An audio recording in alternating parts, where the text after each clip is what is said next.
Hey guys, it's Sarah and today is BookList Thursday. This is a video series I do with my friend Lindsey over at Lindsey's Little Library.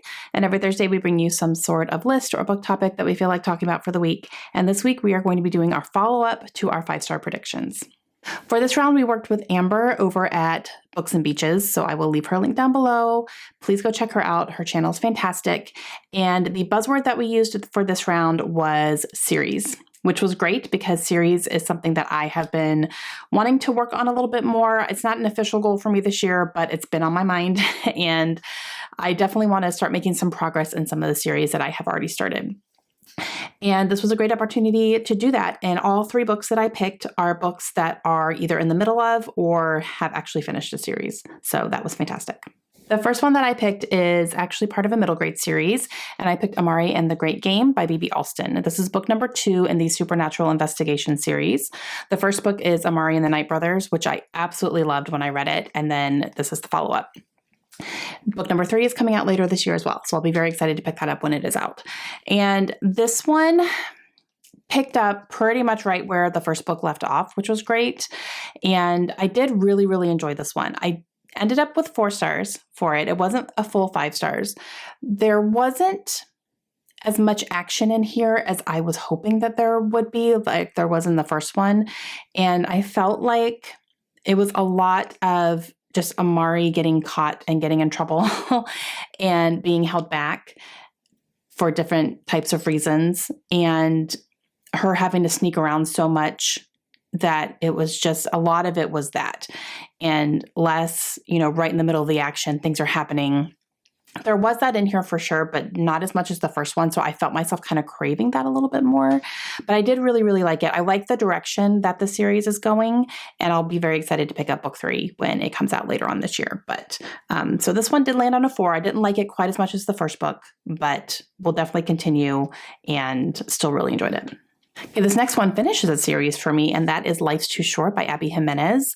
This is book number 3 in the Friend Zone companion series. So it's a companion, so you don't have to read the first 2, to read this one and enjoy it, although the characters from the first 2 books definitely show up in here. And so you get a little more context. You kind of know their story already, so it's helpful. But I loved this. I listened to it on audio, which I have found that her audiobooks are so great. The narrators were Christine Lincoln and Zachary Weber, and they were fantastic. I just found myself loving this book, and I couldn't, when I was listening to it, I didn't want to stop. I just let it go and, was finding other things to do so that I could just keep on listening. But in this one, we're following Vanessa and Adrian. Adrian is a character that showed up in book number 2, kind of towards the end, and you're following their story. So they are neighbors in an apartment complex, and Adrian ends up they meet under really funny circumstances, like actually meeting. They would pass each other all the time, but, never really talked or anything. So they end up actually meeting, and they develop this friendship. However, both of them have said they don't want to date. They're not looking for anything like that. And they just naturally start going to each other when they need something. And this friendship blossoms, definitely. And there's an obvious attraction between them, but both of them, for their own reasons are saying, we don't want to be in a relationship. And you kind of follow their story from there. And, all these situations that kind of force them together and force them to become closer, and feelings start developing. Now, when Abby writes her books, she always includes some sort of struggle that one of the characters is going through, whether it's a mental struggle or whether it's a physical ailment, something that is really big and important and impacts their life and impacts their decisions. That's always one of the main focuses of the book. And then there's a romance that builds around that. And the illness or whatever it is that person is dealing with is very heavy, very heavily involved, and very heavily influences their decisions and their relationships and everything like that. So in this one, we're dealing with ALS. So that is a big thing in here.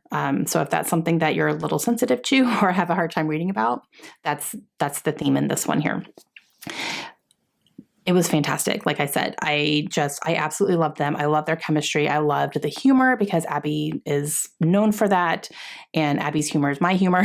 So I loved it so much, and I gave it 5 stars, easy. And this finishes the series for me, so very happy about that. I only have one more Abby book to read, and then I've read everything that she's written, and I'm very excited to do that because then I can do an author spotlight on her.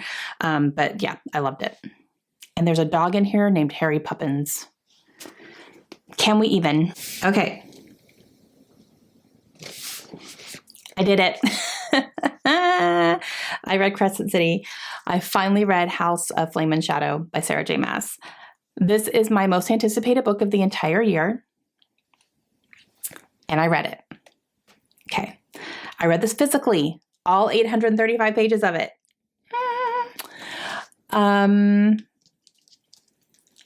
Okay. So I'm not going to tell you much about the plot because this is book number 3 in her Crescent City series. But the overall plot of the series as a whole is we are following a girl named Bryce, and she is dealing with a lot of loss in her life for different reasons, different people, different reasons. And she ends up meeting and falling in love with an angel named Hunt, who is my all-time favorite male character. Holds true in this book as well. I love him so much. And they are basically fighting back against the people who are in power in this world. Because the people who are in power are keeping all of their citizens down, and the citizens don't even realize what's going on. And then Bryce and Hunt realize what's going on. They figure it out and they fight back. Bryce has it's a lot of like, she's fulfilling some prophecies, and not necessarily that she's the chosen one, but she becomes the person, who's responsible for being able to save everybody. That's the overall plot of the series as a whole. Okay, so this one, House of Flame and Shadow. So there's different houses in this world, and Flame and Shadow is kind of like the House of the Dead. Basically, like there's vampires and there's demons and there's like actual undead people who are part of this house. So that's a kind of a big thing here. Reapers, things like that. So that's a lot of that is in here too. So I'm not going to tell you the main plot of this book in particular, but I will say that I gave it a 4-star. It wasn't as action-y as I wanted it to be. It was a lot of information. It felt a little info dumpy in multiple different areas of the book. The info was important because you got a little bit of more of the history of some of the tools that are being used and why these tools are so important, and where they came from and how they were made and how they impacted the past and how they can impact the future. And that's important, but I did find myself kind of like, okay, got it. Like, can we move on? There were also multiple scenes that felt like I was reading the same type of scene. I was like, wait, we were just in this type of situation. Why are we in this type of situation again? Like, here we are again.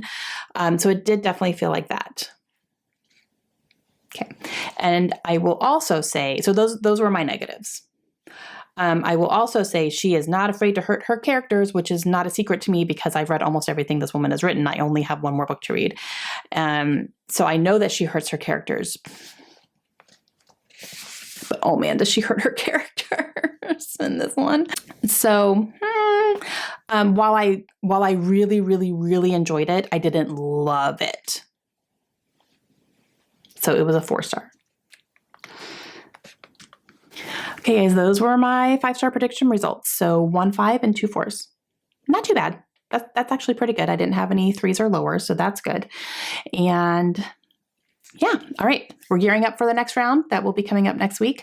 But make sure you go check out Lindsey and Amber today and see what their predictions ended up being. I'm really excited to see what they thought of their choices.